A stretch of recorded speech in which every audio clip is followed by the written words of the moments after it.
Hi, welcome back to IC academy. So మనం already previous సెక్షన్లో 2 models అయితే చూసాం పార్షియల్ ఫ్రాక్షన్కి సంబంధించి.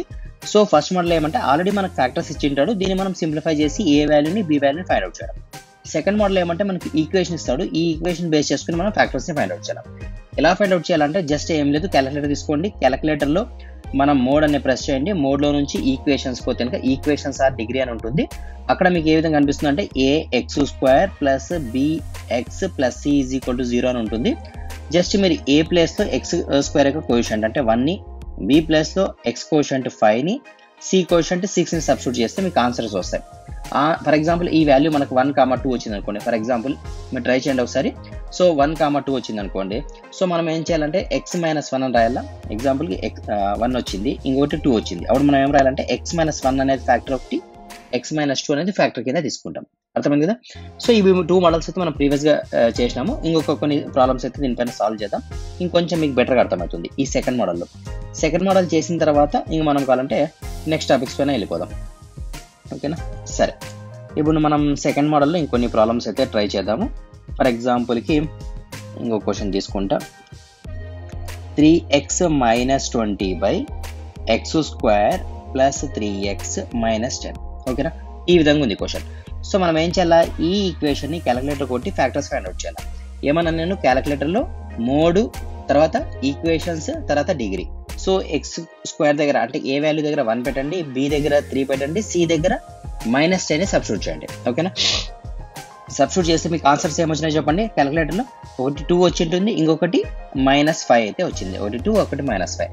అంటే దీన్ని మన ఫ్యాక్టర్స్ ఏ విధంగా రాయాలా, x - 2 ఈజ్ ఈక్వల్ టు 0 అని రాయాలా, x + 5 ఈజ్ ఈక్వల్ టు 0 అని రాయాలి. ఎందుకంటే మైనస్ లోపలికి వస్తే ప్లస్ అయిపోయింది కాబట్టి, -5 లోపలికి వస్తే ప్లస్ అయింది. క్లియర్ కదా. సరే, ఇప్పుడు క్వశ్చన్ ఏమనకు అంటే ఇంకా 3x - 20 / x - 2 ఒకటి, x + 5 ఒకటి. ఓకేనా. ఫస్ట్ రెగ్యులర్ ప్రొసీజర్ చేద్దాము, తర్వాత కాలంటే షార్ట్ కట్లో చూద్దాం. ఇప్పుడు 2 ఫ్యాక్టర్స్ ఉన్నాయి కాబట్టి మనం ఏం చేస్తాం, a/x - 2 తర్వాత b/x + 5. అంతేనా. x - 2 ఒకటి, x + 5 ఒకటి తీసుకున్నాం. తర్వాత నెక్స్ట్ ఏం చేయాలి, మనం క్రాస్ మల్టిప్లై చేయాలి. సో ఇవి 2 క్రాస్ మల్టిప్లై, తర్వాత ఇవి 2 క్రాస్ మల్టిప్లై. ఏమొస్తుంది చూద్దాం ఈక్వేషన్. ఏమొస్తుందంటే a × x + 5 plus b × x - 2 డినామినేటర్లో x - 2 × x + 5. ఎందుకు ఇట్లా చేస్తున్నామంటే డినామినేటర్లో 2 వాల్యూస్ డిఫరెంట్ ఉన్నాయి కాబట్టి దీన్ని ఎల్సిఎం తీలేం కాబట్టి క్రాస్ మల్టిప్లై చేస్తున్నాం. క్లియర్ కదా పాయింట్. తర్వాత ఈ డినామినేటర్ సేమ్ ఉంది కాబట్టి క్యాన్సిల్ చేస్తాం. సేమ్ ప్రొసీజర్ ప్రీవియస్గా మనం చేసిన ప్రాబ్లమ్సే. తర్వాత 3x - 20 is equal to a × x + 5 plus b × x - 2. ఇది ఈక్వేషన్. సో ఈ ఈక్వేషన్లో మనం సబ్స్టిట్యూట్ చేయాలి కదా వాల్యూస్. ఏ వాల్యూస్ సబ్స్టిట్యూట్ చేయాలా గుర్తుందా. x - 2 is equal to 0, then x is equal to 2, x + 5 is equal to 0, then x is equal to -5. మనం first కనుక్కున్న వాల్యూస్ని ఇక్కడ సబ్స్టిట్యూట్ చేయాలి అంతే. ఫస్ట్ 2ని సబ్స్టిట్యూట్ చేద్దాం. 2ని సబ్స్టిట్యూట్ చేస్తే ఏమొస్తుందో చూద్దాం. x ప్లేసెస్లో అంటే 3 × 2 = 6 - 20 ఈజ్ ఈక్వల్ టు a × 2 + 5 ఎంత 7 ప్లస్ b × 2 - 2 ఎంత 0. అంటే ఈ టర్మ్ మొత్తం b × 0 అయిపోతుంది, అంటే టోటల్ టర్మ్ 0 అయిపోయింది. తర్వాత 20లోంచి 6 పోతే ఎంత -14 is equal to a × 7. 7 1 = 7 14 A value ఎంత వచ్చింది మనకు, ఏ వాల్యూ -2 వచ్చింది. 7 1 = 7 2 కాబట్టి క్లియర్. అదేవిధంగా నెక్స్ట్ ఏం వాల్యూ సబ్స్టిట్యూట్ చేయాలి మనం, -5ని సబ్స్టిట్యూట్ చేయాలి ఇదే ఈక్వేషన్లో. సో -5 సబ్స్టిట్యూట్ చేస్తే ఏమొస్తుంది, 5 3 = 15 కాబట్టి -15 - 20 ఈజ్ ఈక్వల్ టు a × -5 + 5. -5 + 5 ఇది 0 అయిపోయింది. సో ప్లస్ b × -5 మనం సబ్స్టిట్యూట్ చేయాల్సిన -5 - 2 ఏమైంది -7 అయింది. అర్థమైందా. ఇది -15 - 20 ఏమవుతుంది -35 is equal to -7b. Minus cancel, 7 1 = 7 5. అంటే b వాల్యూ ఎంత వచ్చింది 5 వచ్చింది. ఏ వాల్యూ ఎంత వచ్చింది -2. క్లియరా. ఏ వాల్యూ వచ్చింది, b వాల్యూ వచ్చింది. సో ఇంకా మనం ఫైనల్గా ఏం చేయాలా, ఏ ప్లేస్లో అంటే మనం డివైడ్ చేసినాం కదా, స్ప్లిట్ చేసినాం కదా, ఇక్కడ ఏ ప్లేస్లో ఏం రాయాలా -2 రాయాలా. అంటే -2/x - 2 తర్వాత ప్లస్ b వాల్యూ ఎంత వచ్చింది 5/x + 5. అంటే జస్ట్ ఏం లేదు, ఈ ప్లేస్లో ఏ ప్లేస్లో -2, b ప్లేస్లో 5ని సబ్స్టిట్యూట్ చేసి యాస్టీస్గా ఇది రాసేస్తాం అంతే. వేరేది ఏం చేయం మనం, యాస్టీస్గా ఇవి 2 సబ్స్టిట్యూట్ చేస్తాం. ఇది ఫైనల్ ఆన్సర్. ఓకే కదా. ఇది ప్రొసీజర్. అలా కాకుండా మనం షార్ట్ కట్ నేర్చుకున్నాం కదా, ఇదే క్వశ్చన్ ఒకసారి షార్ట్ కట్లో చూద్దామా. ఫర్ ఎగ్జాంపుల్ మనకి 3x - 20 / x - 2 x + 5 ఉంది. సో x - 2 అంటే x వాల్యూ ఎంత 2, దీన్ని క్లోజ్ చేసి x ప్లస్ 2ని సబ్స్టిట్యూట్ చేద్దాం. అంటే చూడండి 3 ఇంటూ ఎక్స్ అంటే 3 2 6 మైనస్ 20 అంటే మైనస్ 14. న్యూమరేటర్లో మైనస్ 14 వచ్చింది. తర్వాత 2 ప్లస్ 5 అంటే ఎంత 7. 7 1 7 2 అంటే మైనస్ 2 వచ్చింది ఆన్సర్. ఎస్, ఏ వాల్యూ మైనస్ 2. అదేవిధంగా బీని ఫైండ్ అవుట్ చేయాలంటే X plus 5 = 0, X = minus 5. Minus 5ని సబ్స్టిట్యూట్ చేయాలి ఈ ప్లేసెస్లో. అంటే 3 5 minus 15, minus 20, minus 35, minus 5, minus 2, minus 7, 7 5 అర్థమైందా? సో 5 వచ్చింది ఆన్సర్. క్లియర్ కదా?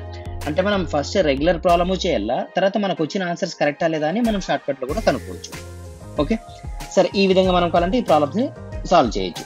సరే ఇంకొక ప్రాబ్లం తీసుకుందామా? ఒక పని చేద్దాం, ఇంకో కొన్ని ప్రాబ్లం చేద్దాం. దీనిపైన మీకు కొంచెం క్లారిటీగా అర్థమవుతుంది. ఇదంతా రిమూవ్ చేసేద్దాం, డిలీట్ చేద్దాం. ఓకే, 1 more క్వశ్చన్ ట్రై చేద్దామా? ఇంకొక క్వశ్చన్ ట్రై చేసి మనం సేమ్ క్వశ్చన్ మీకు అర్థమవుతుంది కదా, ఒక పని చేద్దాం, వేరే మోడల్కి వెళ్ళిపోదాం. x² - x - 3 / x - 2 × x - 3 whole square ఇచ్చాడు. నెక్స్ట్ మోడల్ అనుకుందాం ఇది. ఎందుకంటే ప్రీవియస్ మోడల్ మీకు అర్థమైంది, సేమ్ ఒకటే ప్యాటర్న్లో ఉంటాయి క్వశ్చన్స్ అని. ఈ విధంగా ఇచ్చాడు క్వశ్చన్. సో ఇక్కడ చూడండి, ఒక చిన్న కాన్సెప్ట్. ఫర్ ఎగ్జాంపుల్ a² అంటే నేను a × a రాయొచ్చా? ఎస్, అఫ్ కోర్స్ రాయొచ్చు. కాబట్టి దీన్ని కూడా అదే విధంగా రాసుకుంటా. ఎలా అంటే x² × x - 3 / x - 2 × x - 3 × x - 3. Confuse కాదండి, ఇక్కడ a² - b² లేదు. నేను a + b × a - b రాసేకి. ఇక్కడ ఉన్నది జస్ట్ a² ఉంది. అర్థమవుతుందా? నేను a² - b² ఉంటే a + b × a - b రాసుకోవాలా. కానీ మనకున్న జస్ట్ a² లాగా అనుకున్నా, దీన్ని a అనుకున్నా. సో a × a రాసిన. క్లియర్ కదా? సో ఇలా రాయడం వల్ల ఏముంది అంటే ఇవి రెండు క్యాన్సిల్ అయిపోతాయి. సో క్యాన్సిల్ కావడం వల్ల మనకి ఏమవుతుందంటే ప్రీవియస్ క్వశ్చన్ లాగే కనిపిస్తుంది, అంటే ప్రీవియస్ మోడల్ లాగా కనిపిస్తుంది. ఇది x - 2 × x - 3 అంతేనా? సేమ్ ఉందా? ఇక్కడ నుంచి మీరు చేయొచ్చు కదా. సో షార్ట్ కట్ చెప్పాలా, ప్రొసీజర్ చేయాలా? సరే, ఏమొస్తుందో చెప్తాను. ఈక్వేషన్ మీరు కావాలంటే సాల్వ్ చేసుకోండి. a/x - 2 + b/x - 3. తర్వాత నెక్స్ట్ స్టెప్ ఏం చేస్తాం? క్రాస్ మల్టిప్లై చేస్తాం. తర్వాత x ప్లేస్లో 2 సబ్స్టిట్యూట్ చేస్తాం, మరి x ప్లేస్లో 3 సబ్స్టిట్యూట్ చేస్తాం. ఏమొచ్చిందో కనుక్కుంటాం. అది ఏమొస్తుంది సార్ అంటే మనకు డైరెక్ట్ షార్ట్ కట్ తెలుసు కదా. ఎలా సార్ అంటే ఇంకా చూద్దాం. x ప్లస్తో 2ని సబ్స్టిట్యూట్ చేయాలి. ఇది క్లోజ్ చేసేయండి. 2² అంటే ఎంత వచ్చింది పైన? 4. 2 - 3 అంటే -1 అంటే టోటల్ ఆన్సర్ ఎంత? -4. ఏ వాల్యూ ఇది? A value. అదేవిధంగా బీని ఫైండ్ అవుట్ చేయాలి. x - 3 = 0, then x = 3. ఇది క్లోజ్ చేయండి, 3ని సబ్స్టిట్యూట్ చేయండి. 3² ఏమవుతుంది? 9. 3 - 2 ఏమవుతుంది? 1. 3² 9/1 ఏమవుతుంది? 9 అవుతుంది. అంటే బి వాల్యూ ఎంత? 9. సో ఏ వాల్యూ 9 వచ్చింది, సారీ ఏ వాల్యూ -4 వచ్చింది, బి వాల్యూ 9 వచ్చింది. అంటే మీకు ఫైనల్ ఆన్సర్ ఏమొస్తుందంటే -4/x - 2. మీరు సాల్వ్ చేయండి ప్రాబ్లము, +9/x - 3 వస్తుంది. అంతే, ఇది ఫైనల్ ప్రాబ్లం. క్లియర్ కదా? ఏం కన్ఫ్యూజ్ కాదండి, జస్ట్ సింపుల్ ప్రాబ్లమ్స్ అంతే. ఒకటే ప్యాటర్న్లోనే ఉంటుంది. మన ప్రీవియస్ నుంచి మనం చూస్తున్నాం, పార్షియల్ ఫ్రాక్షన్ అంతా ఒకటే విధంగా ఉంటుంది. ఎక్కువ కన్ఫ్యూజ్ కావాల్సిన పని. ఫర్ ఎగ్జాంపుల్ ఇంకా లాస్ట్ మోడల్ ఇది కాకుండా ఇంకొక మోడల్ చేద్దాం. ఫైనల్ మోడల్ ఇది. సో ఇంకా టఫ్ ఇస్తే క్వశ్చన్ మనకి ఏ విధంగా ఇస్తాడు సార్ అంటే ఇంకా మనకి 2 ఫ్యాక్టర్స్ కాకుండా 3 ఫ్యాక్టర్స్ ఇస్తాడు. ఫర్ ఎగ్జాంపుల్కి 1/x - 1, x - 3, x - 2 ఏదైనా వేయచ్చు. నేను ఎగ్జాంపుల్ ఇది తీసుకున్నా. పైన 1 వేయాల్సిన పని లేదు, x ఇవ్వచ్చు, x² ఇచ్చి ఏదైనా వేయచ్చు. జస్ట్ కాన్సెప్ట్ చూడండి, ఇక్కడ మనకి ఎన్ని ఫ్యాక్టర్స్ ఉన్నాయి? ఇక్కడ 3 ఫ్యాక్టర్స్ ఉన్నాయి. కాబట్టి మనం ఏ విధంగా రాయాలి దీన్ని? a/x - 1 + b/x - 3 + c/x - 2 అంతేనా? సరే రాసినాం సార్. తర్వాత ఏం చేయాలి? మనం ఎల్సిఎం తీయాలి కదా. ఎల్సిఎం తీయాలంటే ఏం చేయాలా? a into same procedure, a into వీటి రెండింటిని మల్టిప్లై చేద్దాం. x - 3 × x - 2 అర్థమైతే ప్రొసీజర్ ఏం చేస్తాను నేను? ప్లస్ మరి b ఇంటూ ఏదైతే b కింద ఉందో డినామినేటర్ దాన్ని వదిలేసి రిమైనింగ్ 2ని రాద్దాం. x - 1 × x - 2 అర్థమవుతుంది కదా. c into x - 1 × x - 3. Very good, ఎగ్జాక్ట్గా మీకు అర్థమైంది కదా. Good problem. డినామినేటర్ ఏం రాయాలి సార్? యాజ్ ఇట్ ఈస్గా అన్ని రాయాలి, ఎందుకంటే డిఫరెంట్ వాల్యూస్ కదా. జస్ట్ ఎల్సిఎం చేస్తున్నాం మనం, అంతే, ఏం చేయాలి. తర్వాత మనకి ఈ లెఫ్ట్ హ్యాండ్ సైడ్ ఏదైతే ఉందో ఈక్వేషన్లో డినామినేటర్, ఈ డినామినేటర్ సేమ్ ఉంది. మరి ఏమొస్తుంది సార్ నెక్స్ట్ స్టెప్లో అంటే 1 = a × x - 3 x - 2 + b × x - 1 x - 2 + c × x - 1 x - 3. ఇంతేనా సార్ వచ్చేది? అవును, ఎగ్జాక్ట్గా ఇది వస్తుంది. సరే ఇప్పుడు మనం ఏని, బిని, సిని ఫైండ్ అవుట్ చేయాలి. ఇప్పుడు ఏం చేయాలా? ఎక్స్ ప్లేస్లో x = 1ని సబ్స్టిట్యూట్ చేయాలా. ఎందుకు? x వాల్యూ 1 ఒకసారి సబ్స్టిట్యూట్ చేస్తాం, x వాల్యూ 3 ఒకసారి సబ్స్టిట్యూట్ చేస్తాం, x వాల్యూ 2 ఒకసారి సబ్స్టిట్యూట్ చేస్తాం, మిగతా వాల్యూని ఫైండ్ అవుట్ చేస్తాం. ఫర్ ఎగ్జాంపుల్ ఎక్స్ ప్లస్ మీరు 1 పెట్టినారనుకోండి, 1 - 3 ఫర్ ఎగ్జాంపుల్ 1 ఒకటి చేసి చూపిస్తాను, రిమైనింగ్ అని మీరు ట్రై చేయండి. a ఇంటూ 1 - 3 ఏమవుతుంది, -2 అవుతుంది. 1 - 2 ఏమవుతుంది, -1 అవుతుంది. ప్లస్ b ఇంటూ 1 - 1 0 అయిపోయింది. ఇంక 0తో మల్టిప్లై చేస్తే ఇదంతా 0నే అయిపోతుంది, అంటే b వాల్యూ 0 అయిపోయింది. ప్లస్ cతో 1 - 1 అంటే ఇది కూడా 0 అయిపోయింది. అంటే ఇక్కడ చూడండి 1 is equal to a into -2 into -1 ఏమవుతుంది, -2 అవుతుంది. అంటే a ఈజ్ ఈక్వల్ టు ఈ సైడ్ పోతే ఏమైంది, 1/2 అయింది. ఏ వాల్యూ 1/2. అర్థమైంది కదా ప్రాబ్లం, చేయగలరు కదా మీరు. సేమ్ ఇదే విధంగా బిని సిని కనుక్కోండి, సబ్స్టిట్యూట్ చేయండి. ఓకేనా, ఇది రెగ్యులర్ ప్రొసీజర్. అలా అర్థమైందా కాలేదా, ఓకే కదా. సరే, ఇప్పుడు నెక్స్ట్ మనం షార్ట్కట్లో చేయాలంటే ఏం లేదు, షార్ట్కట్లో ఎక్స్ వాల్యూ ఎంత ఉంది, 1 కదా. దీన్ని క్లోజ్ చేయండి, ఎక్స్ ప్లస్లో 1 సబ్స్టిట్యూట్ చేయండి. 1/1 - 3 1 - 2 1/1 - 3 ఎంత, -2 -1 మైనస్ ఇంటూ మైనస్ ప్లస్ అయిపోతుంది. 2 1s 2 1/2 కదా, 1/2. అంటే ఇక్కడ రాదు నేను ఏ వాల్యూ ఎంత వచ్చింది, 1/2 వచ్చింది.